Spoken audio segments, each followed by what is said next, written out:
এই গল্প একটি সুন্দর গ্রামে। সেখানে বাস করত ছোট্ট রাজু। রাজু ছিল খুব মিষ্টি আর সৎ ছেলে। রাজু, তাড়াতাড়ি এসো, তোমার বাবা তোমাকে ডেকেছে। আসছি মা। রাজু, আজ বাজার থেকে কিছু ফল কিনে আনতে হবে, তুমি খেয়াল করে নিয়ে এসো। ঠিক আছে বাবা, আমি এক্ষুনি যাচ্ছি। রাজু বাজারের দিকে যেতে থাকে। রাজু, কেমন আছো? আজ কি কিনবে? কাকু, কিছু আপেল ও কমলা লেবু দিন। ঠিক আছে, এই নাও, মোট 100 টাকা হলো। এটা তো কারোর পড়ে গেছে, এর মধ্যে তো অনেক টাকা আছে। যাই, তাড়াতাড়ি ফিরিয়ে দিই, এটা যার জিনিস।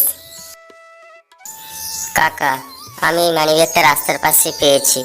আপনি কি জানেন এই মানিব্যাগটা কার? বাহ রাজু, তুমি খুব সৎ ছেলে। ঠিক আছে, আমি দেখছি এই মানিব্যাগটার মালিক কে। রাজু, ফল নিয়ে এসেছো, কিন্তু তোমার এত দেরি হলো কেন? তোমার তাড়াতাড়ি চলে আসার কথা।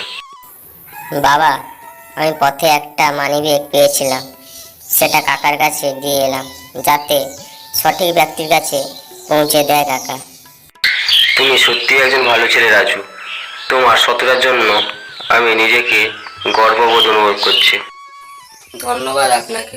আমি আমার মানিব্যাগ ফেরত পেয়ে খুবই খুশি।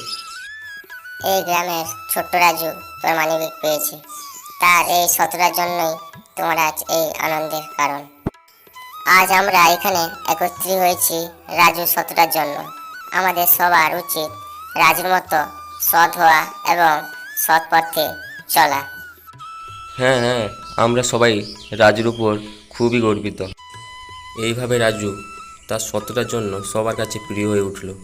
সততা আমাদের জীবনে সবচেয়ে বড় গুণ, এটা সবাইকে মাথায় রাখতে হবে। সততা সর্বদা সর্বোচ্চ গুণ। সত্যের পথে চলুন, সর্বদা সৎ থাকুন।